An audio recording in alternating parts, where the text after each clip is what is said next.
Bom dia, meus irmãos, minhas irmãs.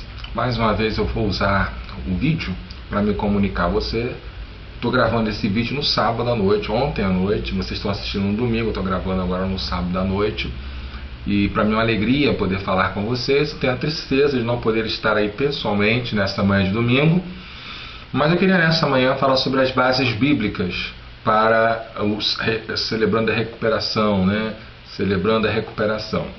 Eu deixei uma folha com vocês, não sei se vocês estão com ela, mas na medida que eu estiver lendo esta folha, eu quero que você possa estar acompanhando comigo e possa estar. Se você não estiver com a folha, eu quero que você então acompanhe na sua Bíblia as leituras que eu vou estar fazendo. Depois então nós vamos dividir em grupos de 4 pessoas, sendo que esses grupos serão todos homens e todas mulheres, não teremos grupos mistos.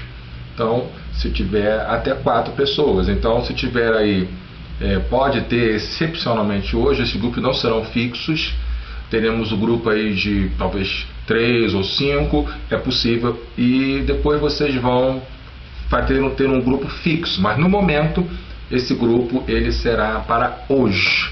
Então depois do que eu falar, depois que eu ler os textos, vocês vão estar então dividindo em grupos, e quando acabarem então os 15 minutos que tem, vocês vão para o culto, porque vai dar a hora do culto. Então o primeiro texto que eu quero ler com vocês é Isaías 61, de 1 a 4, eu vou ler na Bíblia Viva. Se você tiver aí com a folha, você marca em toda a leitura as palavras ou expressões que mexem com a sua alma. Se você tiver a folha, você marca. Se não tiver, você marca na sua Bíblia, porque depois no pequeno grupo de 4 vocês vão estar compartilhando, ok? Então diz assim na Bíblia Viva: O Espírito do Senhor está sobre mim, porque o Senhor me escolheu para levar as boas notícias de salvação aos desanimados e aflitos. Ele me mandou anunciar a chegada do dia e o que o Senhor vai mostrar a todos a sua graça, e também o dia em que o Deus vai se vingar de seus inimigos.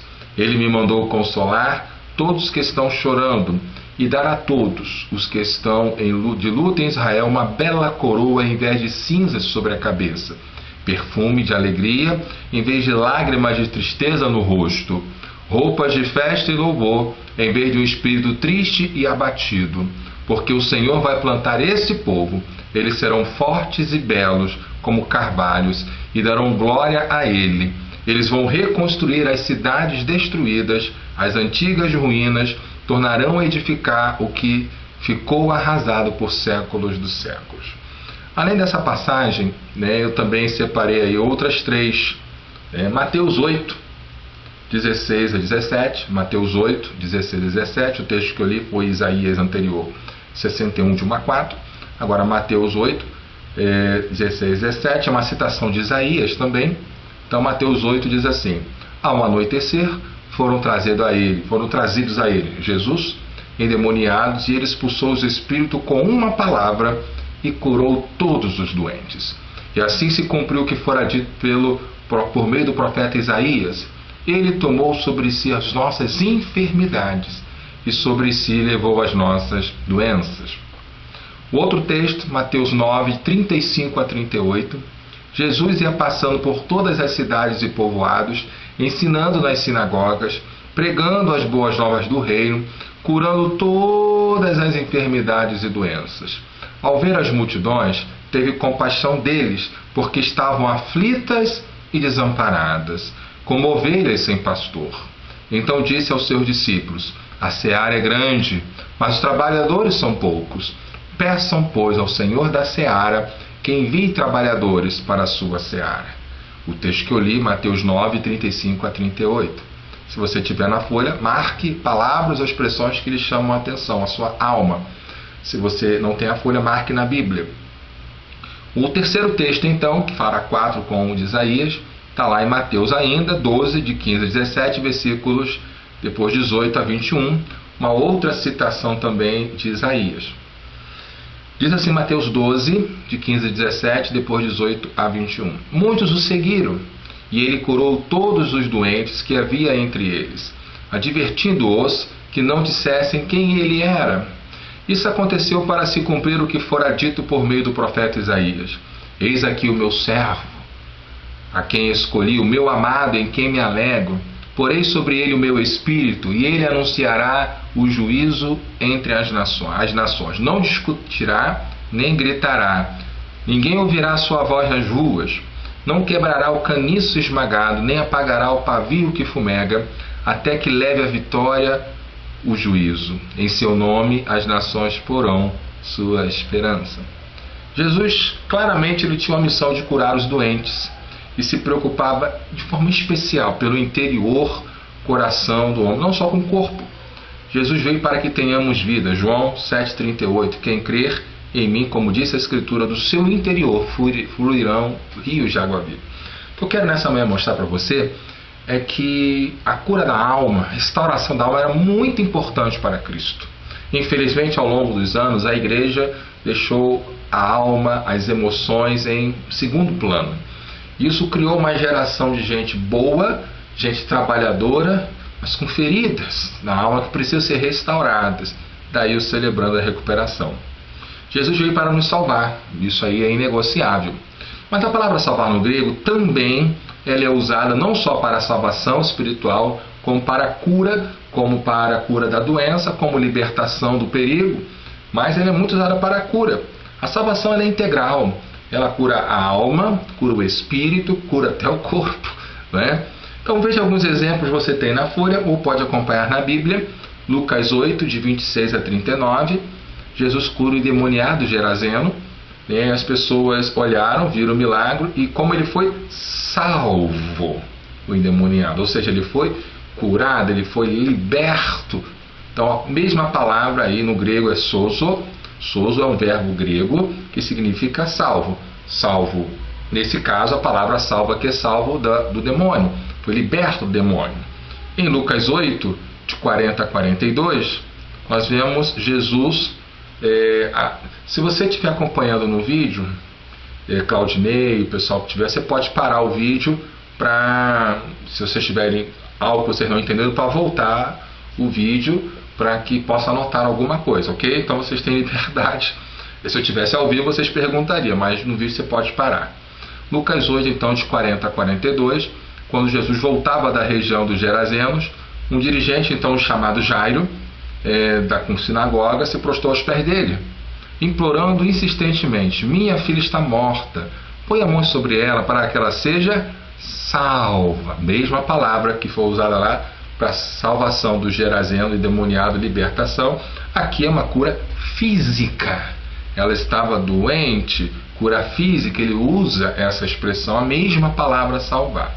Em Lucas 8, de 43 a 48, na casa de Jairo, acontece o caso de uma mulher que estava há 12 anos ali com fluxo de sangue, né? Ela tinha ali talvez um mioma, uma hemorragia que não parava, e ela disse: se eu tocar eu ficarei curada. Ela disse então, a palavra é sozo, mesma palavra, curada física. Mas Jesus vira para ela e diz, né? Lucas 8, 43, ou Mateus 9, 21 a 22. Tem bom ânimo, filha, a tua fé te salvou, curou, restaurou. E naquele instante a mulher ficou sã. Ora, ela já tinha sido curada. Como naquele instante ela ficou sã? Mesma palavra soz, houve uma libertação emocional. Aquela mulher, 12 anos, numa aflição muito grande. Não era só o físico, havia o emocional. Jesus faz a obra por completo. Ele quer fazer por completo a obra em você. Em Atos 14, de 8 a 10, encontramos o homem paralítico, né? E ali em Atos 14, de 8 a 10, então, Paulo olhou diretamente para ele e viu que o homem tinha fé para ser curado. Palavra sozo, salvo. Disse em alta voz: levante-se, fique em pé. E isso, o homem com um salto começou a andar. E foi uma cura física, também um milagre. Mesma palavra usada. Tanto em Mateus, né, como Paulo e João, a profecia de Isaías 6, 9 a 10 está clara. O coração ficou insensível. E assim eles voltam, né? E no Mateus 13, 15, abre lá Mateus 13, 15, acompanha na sua folha. No final diz: se assim não fosse, poderiam ver com os olhos, ouvir com ouvidos e entender com o coração e se converter, e eu os curaria. Conversão, curar, não é físico, aí é espiritual, né? Também vemos aí Mateus 14:36, ou Marcos 6:56, ou Lucas 7:3. E rogavam a Jesus que pudesse tocar na orla do vestido, e todos que tocaram ficavam sãos, curados. Verbo sozo. Ouviram falar a respeito de Jesus, enviou alguns anciãos dos judeus pedindo que viesse curar o seu servo. Palavra mesma, curar, salvar. Ou seja, o reino de Deus ele se estende a todas as esferas do ser humano: emocional, físico, espiritual. Nós até tratamos do espiritual, só que nós não somos, vocês vão ver no final, né, na folha, nós não somos só um ser espiritual, nós temos corpo, nós temos relacionamentos, nós temos uma alma, então temos que tratar aí, né? Isso é muito importante. Em Lucas 10:9, Jesus envia os 70 e diz para os 70, né, que faziam um grupo de 2 em 2: curem os doentes que ali houver e digam-lhes: o reino de Deus está próximo de vocês. Há uma cura física, há uma cura espiritual, há uma libertação, mas há uma cura emocional. Por que não estamos experimentando esta cura emocional? Uma das falhas da igreja, a igreja não tem investido. Quando eu falo igreja, não é a nossa igreja segunda de Pavuna, não, mas a igreja de Cristo tem investido pouco. Graças a Deus está mudando. Nós queremos mudar isso, trabalhar o nosso emocional. A preocupação de curar o homem integralmente, Jesus tem.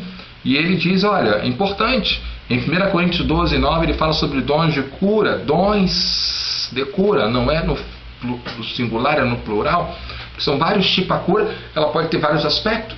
Então, por exemplo, se eu estou com uma dor no pé, isso vai mexer, eu não conseguir andar, isso vai mexer com o meu físico, óbvio, a dor, mas mexe com o meu emocional, poxa, eu não posso andar, não posso trabalhar, não posso fazer isso, e pode mexer com o meu emocional.